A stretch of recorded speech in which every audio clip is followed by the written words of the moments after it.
have concerns. My wife is trying to have me.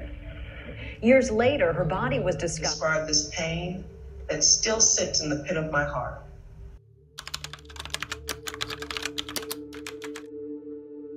Fade in to a serene view of Liberty Station, the gentle waters of San Diego Bay glittering under the sunlit sky. The peaceful scenery belies the turmoil that once unfolded here. This is where Elizabeth Sullivan, a 32-year-old mother of two, lived and was last seen alive in October 2014. Her life in San Diego, marked by her bright smile and charismatic presence, was darkened by shadows of domestic unrest and hidden fears. As we explore the corners and corridors of Liberty Station, we uncover the chilling story of Elizabeth's disappearance and the harrowing journey to unravel the truth. Elizabeth Sullivan, originally from Virginia, moved to San Diego after falling in love and marrying Matthew Sullivan, a United States Navy sailor. The bright California sun marked a fresh start for Elizabeth, but her new life was far from trouble-free. Known for her vibrant personality and infectious laughter, Elizabeth was a natural social butterfly, cherished by friends as much for her quick wit as for her empathetic nature. A mother of two young girls, she juggled parenting with personal aspirations. Elizabeth was creatively inclined, often channeling her thoughts and emotions into writing, which not only served as a refuge, but also hinted at her deeper turmoils. Her friends describe her as charismatic and fashionable, someone who could light up the room with her presence, yet who also struggled with the storms brewing behind her sunny facade. Her marriage, while initially filled with love, increasingly became a source of distress. Arguments and discord marked Elizabeth and Matthew's relationship, with unresolved disputes about money, fidelity, and parenting. The marriage was further strained by Matthew's naval career, which often took him away from home, leaving Elizabeth to manage household responsibilities alone.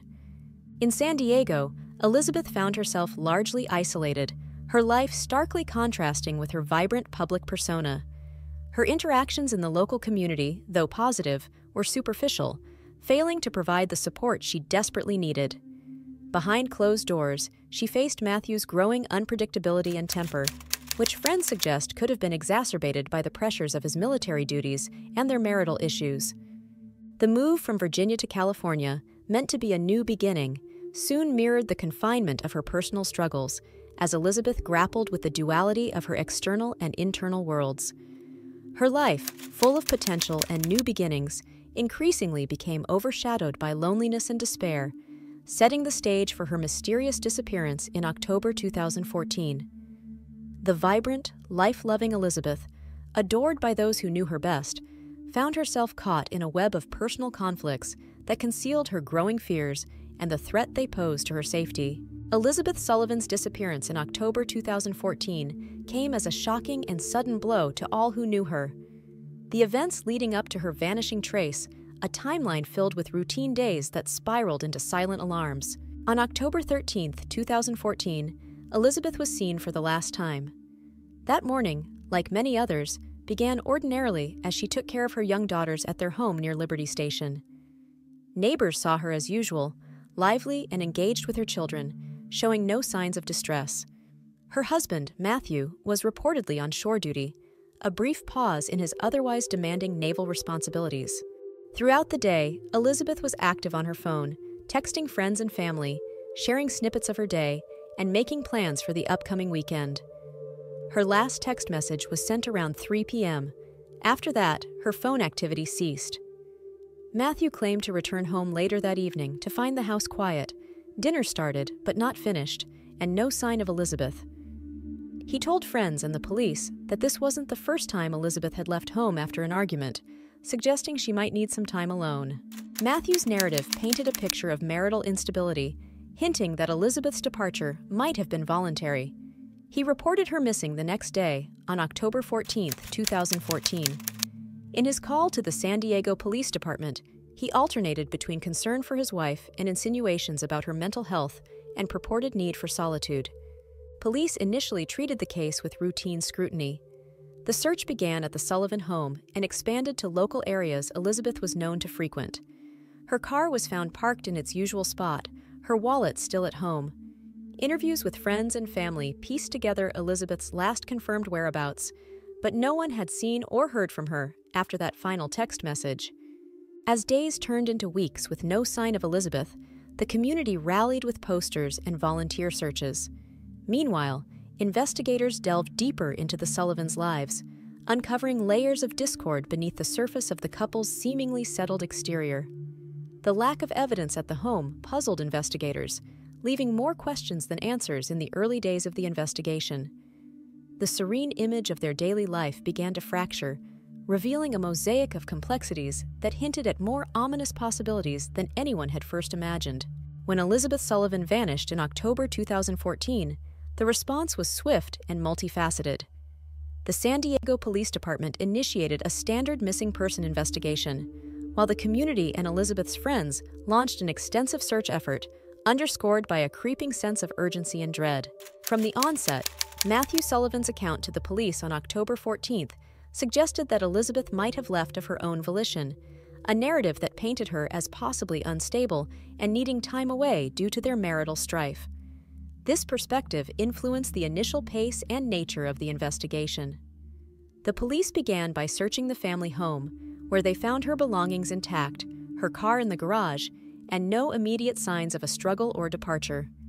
They canvassed the neighborhood, interviewing neighbors and local businesses, but no one reported seeing Elizabeth after the early afternoon of October 13th. Constant fights, and finally you just lost it and killed her with a knife. That's clearly what the law believes. No, I see what you're saying, Keith. I'm just saying I was trying to do the right thing.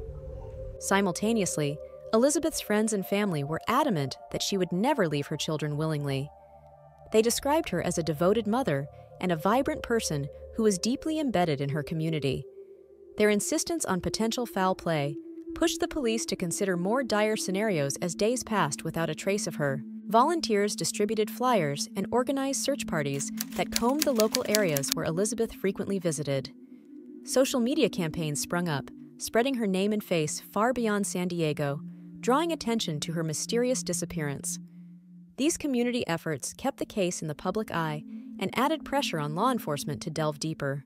The police expanded their investigation to include reviewing Elizabeth's financial records, phone logs, and social media accounts. They re-interviewed Matthew multiple times, noting inconsistencies in his timeline of events. As the search extended from days into weeks, the police started to treat the case with the suspicion of foul play, slowly piecing together Elizabeth's last known hours and the troubled undercurrents of her marriage. The tension between the belief in her voluntary disappearance and the suspicion of foul play created a complex web of theories and potential leads. This period was marked by significant community involvement, which not only supported the ongoing investigation, but also highlighted the deep impact Elizabeth had made in her community. The urgency of these efforts reflected the hope and desperation of those who knew her, all clinging to the possibility that she might still be found alive. The dynamics within the Sullivan household were complex and fraught with tension, hinting at a troubled relationship long before Elizabeth's disappearance.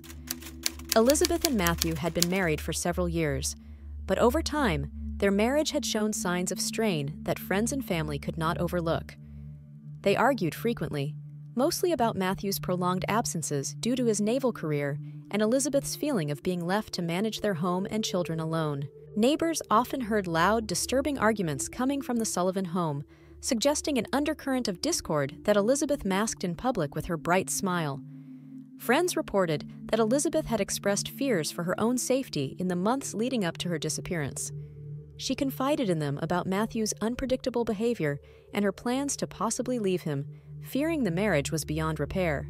In the initial stages of the investigation, certain clues that would later prove to be critical were unfortunately overlooked. On the night of October 13, 2014, when Elizabeth was last seen, there was a brief sighting by a neighbor that was not immediately reported to the police. This sighting, which placed Elizabeth at the local park late at night, was initially dismissed as irrelevant. Additionally, several of Elizabeth's personal items, including her diary, were found in the home and initially not considered significant. Her diary, filled with entries about her marital troubles and fears, would later provide crucial insight into her state of mind before she vanished. The police also failed to thoroughly inspect the family computer and phone records during the first few days, missing early opportunities to track her last communications and movements. As weeks turned into months, these overlooked pieces of evidence became the cornerstone of the case, painting a picture of a woman living in fear and possibly planning to escape a life she felt was threatening her well-being. The early missteps in the investigation showed a tragic delay in understanding the gravity of the danger Elizabeth was in, complicating the effort to find her after she had disappeared. On October 6, 2016, nearly 2 years after Elizabeth Sullivan's disappearance, a grim discovery was made that reignited the case with a sense of urgency and horror. It was on this cool autumn morning that local joggers noticed an unusual object floating in the shallow waters of San Diego Bay near Liberty Station, not far from the Sullivan home. The object turned out to be the badly decomposed body of Elizabeth Sullivan. The police were immediately called to the scene, and the area quickly became the center of intense police activity. Years later, her body was discovered and her husband was convicted for murder. But there's much more to the story that will be shared. The location was particularly significant. It was a spot that Elizabeth was known to frequent for walks, and it was hauntingly close to the family's home. This proximity raised immediate questions about the circumstances of her disappearance and the efforts made to conceal her body. The San Diego Police Department, along with forensic experts, cordoned off the area, carefully retrieving the body and securing any potential evidence from the surrounding locale. Elizabeth Sullivan went missing in October 2014. No one knew what happened to her. Did she run away, or was it something worse? Our missing persons unit did an extensive investigation trying to find her, find out what happened with her, with negative results. Nearly 2 years later, on October 4th, 2016, police found a human body in the San Diego Bay. We went out there as a dead body. It was in a state of decomposition. And then through obviously forensically, we were able to eventually identify the body as that of Elizabeth Sullivan. It was just a few blocks from where Sullivan lived, and police now suspect foul play. We believe she was murdered, and I can't get into details on why we believe that. It's an important part of our ongoing investigation. The condition of Elizabeth's body indicated that she had been in the water for an extended period. Initial examinations suggested foul play, and an autopsy later confirmed the cause of death as multiple stab wounds.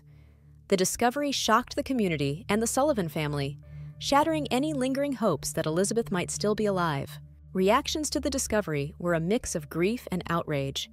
Elizabeth's friends and family, who had spent countless hours searching and hoping for her safe return, were devastated.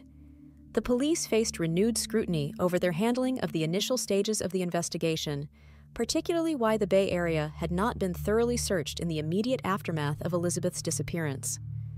This significant find refocused investigative efforts and shifted the narrative from a missing person to a homicide. Detectives revisited old evidence and re-interviewed witnesses, now with the knowledge that Elizabeth had met a violent end. The pressure mounted to uncover how and why she ended up in San Diego Bay, and most importantly, who was responsible for her murder. The discovery of her body not only provided tragic answers, but also posed new questions that the police were determined to answer. As the community mourned, the resolve to seek justice for Elizabeth deepened, compelling law enforcement to unravel the mystery surrounding her untimely death.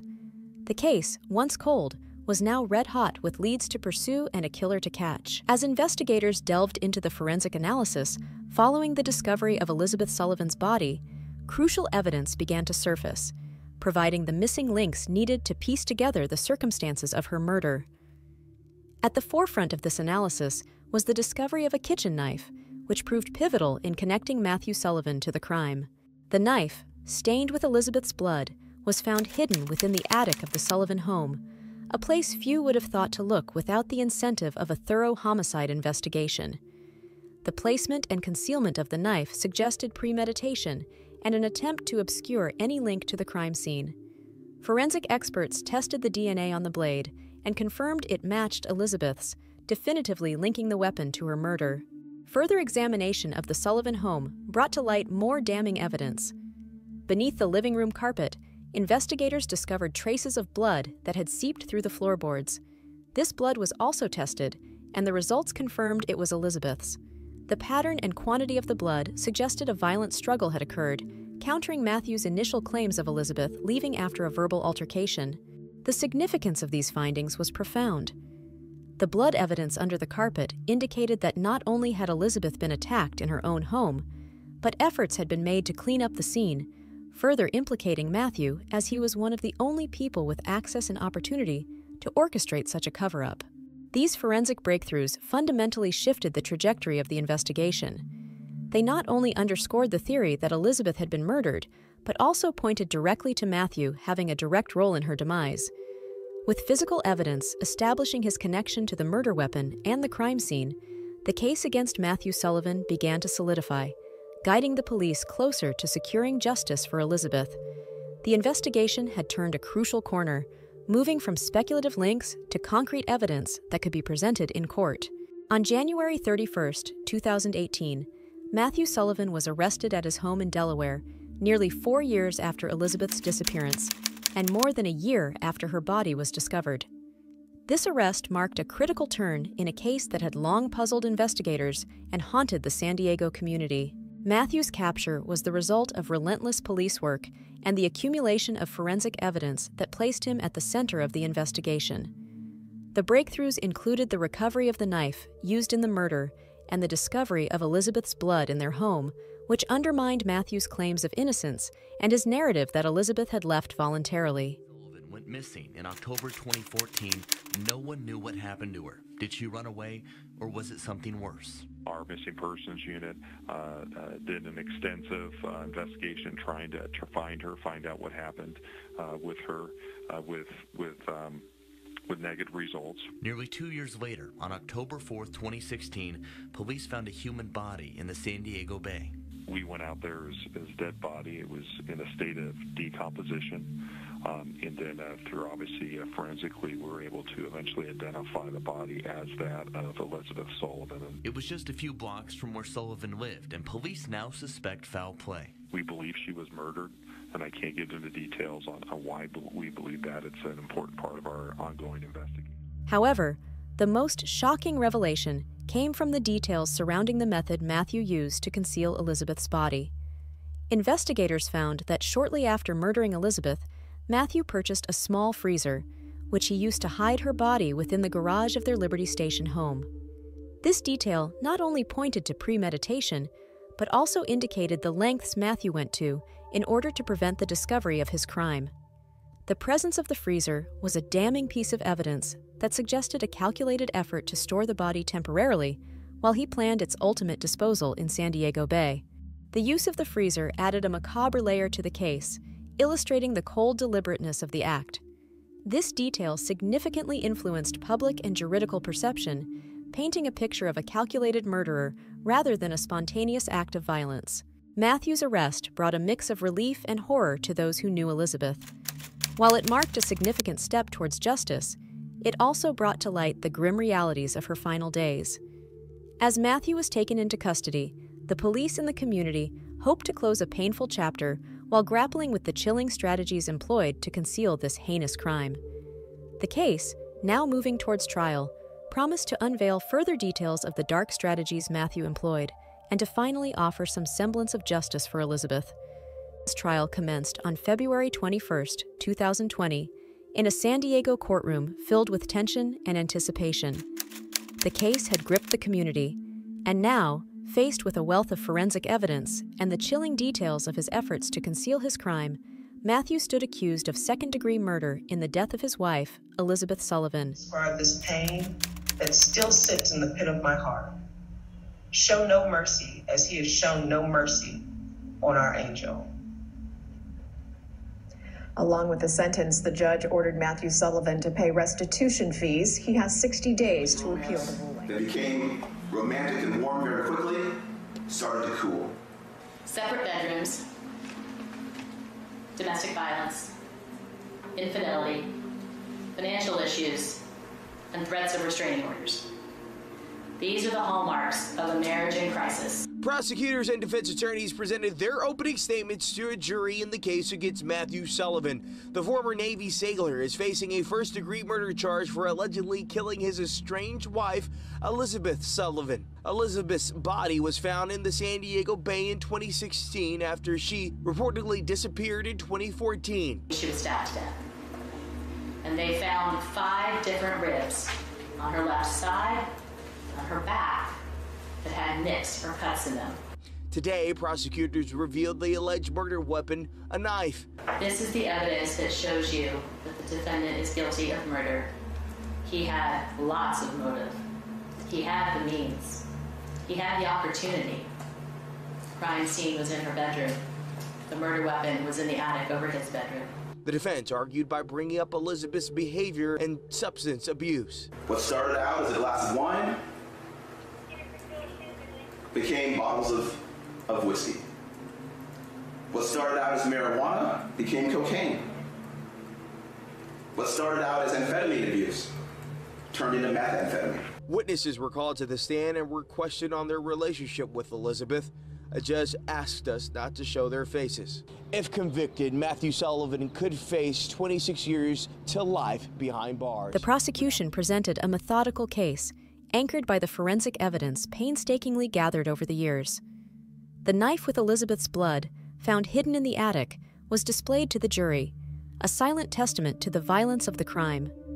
The experts testified how the blood patterns under the carpet and in the living room were consistent with a struggle and attack, rather than an accidental injury or self-harm, countering one of the defense's potential arguments. One of the most compelling pieces of evidence was the freezer used by Matthew to hide Elizabeth's body. The prosecution detailed how the purchase of the freezer shortly after Elizabeth's disappearance was premeditated, illustrating to the jury the lengths Matthew went to in trying to cover up his crime. They argued that his actions were calculated and deliberate, aiming to erase any traces of his involvement in her death. In contrast, the defense attempted to cast doubt on the integrity of the forensic evidence. They suggested that the time lapse between Elizabeth's disappearance and the discovery of her body could have compromised the DNA evidence. Furthermore, they portrayed Elizabeth as troubled, highlighting her supposed mental health issues and instability, suggesting that her lifestyle and personal choices might have led to her untimely death by other means. This portrayal was met with significant backlash, particularly from women's rights groups who saw it as an attempt to blame the victim. Testimonies from friends and family painted a different picture, one of a vibrant, loving mother whose life was brutally cut short. Elizabeth's friends refuted claims of her instability, describing her fears about Matthew's behavior and her plans to seek a divorce, plans that would never come to fruition. The trial also delved into the couple's troubled marriage, with evidence of multiple police calls to their home for domestic disturbances, further undermining Matthew's portrayal of Elizabeth as the instigator of their marital woes. As the trial progressed, the evidence seemed overwhelming. Every piece presented by the prosecution added to a narrative of control, violence, and deceit. The defense struggled to counter the weight of evidence, focusing instead on procedural discrepancies and the emotional and psychological defenses of a man they claimed was wrongfully accused. The community watched as the trial unfolded, hoping for justice for Elizabeth. The legal battle was not just about proving Matthew guilty, it was about vindicating Elizabeth, who had been silenced in such a tragic way. The trial promised to finally offer answers and accountability in a case that had long haunted those who knew and loved Elizabeth Sullivan. On March 12, 2021, after weeks of trial and extensive testimony, the courtroom was charged with a palpable tension as the jury returned to deliver their verdict in the case of Matthew Sullivan. The community, media, and especially Elizabeth's family and friends held their breath as the verdict was about to reshape many lives. Do you know when she's going to be returning home also? I have no idea. She leaves for hours, sometimes days at a time. A year after his sentence to prison, did you kill her? No, absolutely not. That's crazy. I've never laid a finger on her. I've never hit her. Nothing like that. Matthew Sullivan is sitting down with Dateline. The jury found Matthew Sullivan guilty of second-degree murder. The decision came after a day and a half of deliberation, which reflected the complexity of the case and the weight of the decision the jury had to make. The courtroom was heavy with emotion as the verdict was read. Relief and sorrow mingled in the air, reflecting the dual feelings of Elizabeth's loved ones: relief that justice was served, and profound sorrow that it would not bring Elizabeth back. Following the verdict, the emotional toll of the trial was palpable. Impact statements from Elizabeth's family were given, providing a heartbreaking insight into the devastation her murder had caused. Her mother, with tears staining her cheeks, spoke of the unfillable void left by her daughter's death and the pain of helping her grandchildren understand why their mother would never come home. Elizabeth's friends shared memories of her vibrancy and kindness, emphasizing the injustice of her untimely death. Judge Albert Haratunian did not mince words when it came time to sentence Matthew. He condemned Matthew's actions in stark terms, highlighting the premeditation and cruelty involved in the crime. He spoke directly to Matthew, criticizing him for the cold and calculated manner in which he executed the crime and attempted to cover it up. The judge sentenced him to 16 years to life in prison, a sentence that underscored the gravity of his actions, but did little to ease the pain of those left behind. The conclusion of the trial did not mark the end of grief for Elizabeth's family and friends, but it did bring a sense of closure to the legal aspect of her death. The community could only hope that the verdict would serve as a deterrent to similar crimes, bringing some sense of justice and honor to Elizabeth's memory.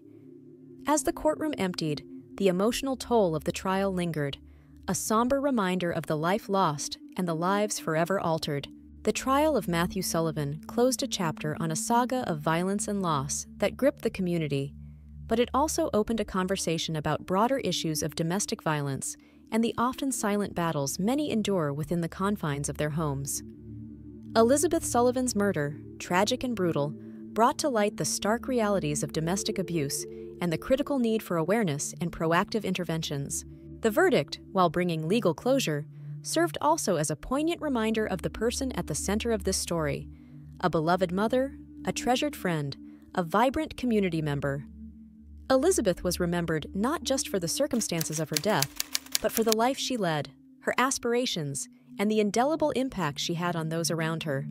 Her life story, marred by violence, became a rallying cry for those who advocate for victims of domestic abuse, underscoring the importance of recognizing the signs and taking action.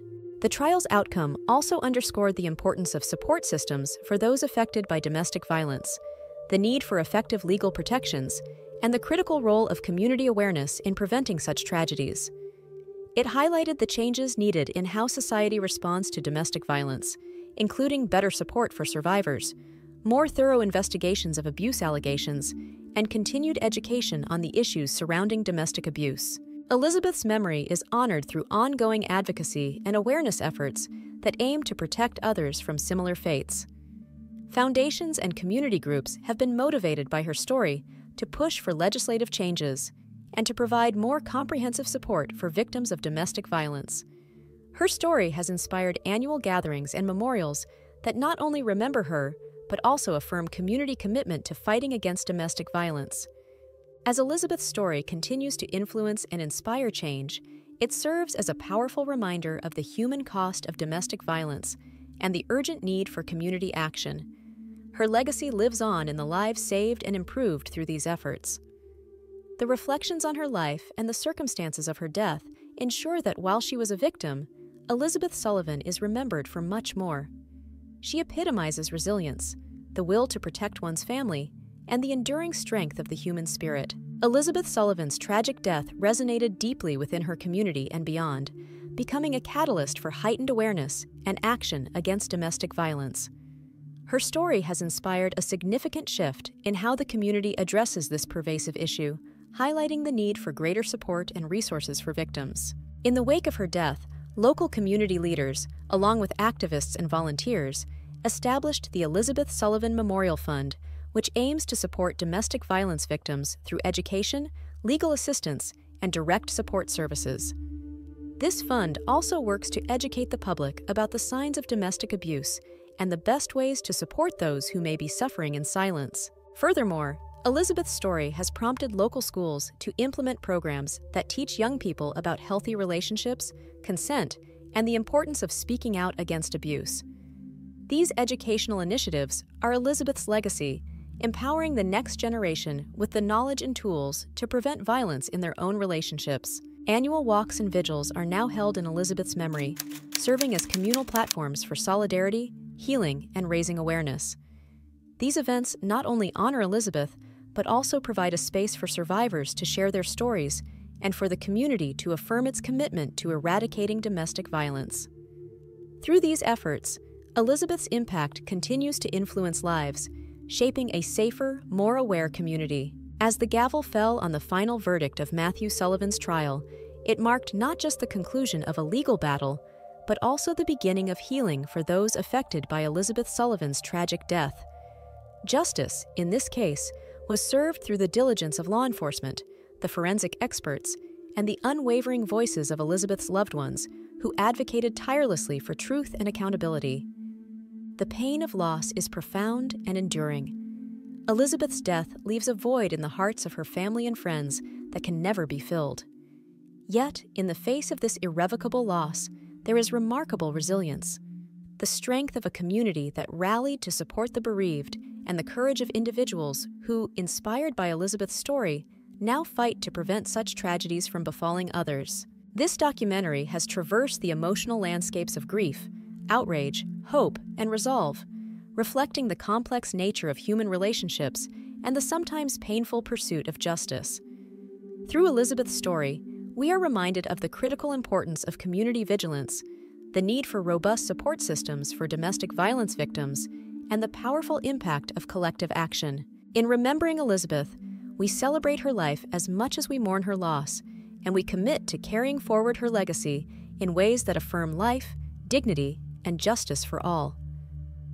As we move forward, let us take with us the lessons learned from this painful yet poignant journey, holding on to the hope that from the darkest of times, there can emerge light and renewal.